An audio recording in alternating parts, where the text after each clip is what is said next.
Hi, good morning. So ito yung bago nating design na kulungan. So ang size nito is 3x6. Tapos ang idea dito is may kwarto siya. Tapos ito yung pwedeng paglaruan ng aso. So ayan. So yung ginamit natin dito sa wall nito is wooden pallet. Yun. So bali yung isang kwarto yan is 3x3. So pwede rin paanakan ng aso to. Yan. Yan, tapos ito yung ano niya, yung pintuan niya. Nabubuksan lahat yan, yan.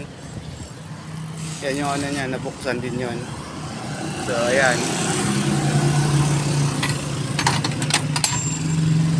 Tapos dito naman, may pintuan dito.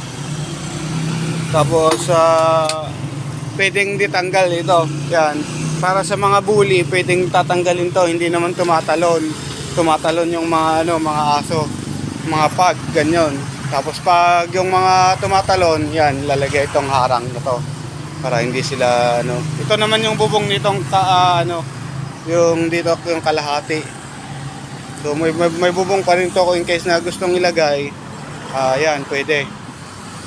So, ayan siya. So yung may gusto, pwedeng puntahan dito. Ang price na ito is 12,000 ang benta natin dito. Medyo natalagalan tayo sa paggawa nito. Yan. Pero maganda naman ang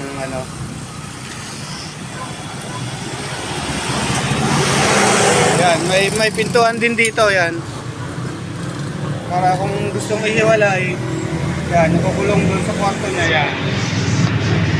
Yan.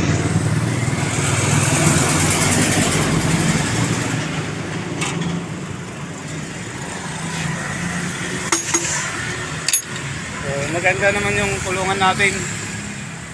Yan.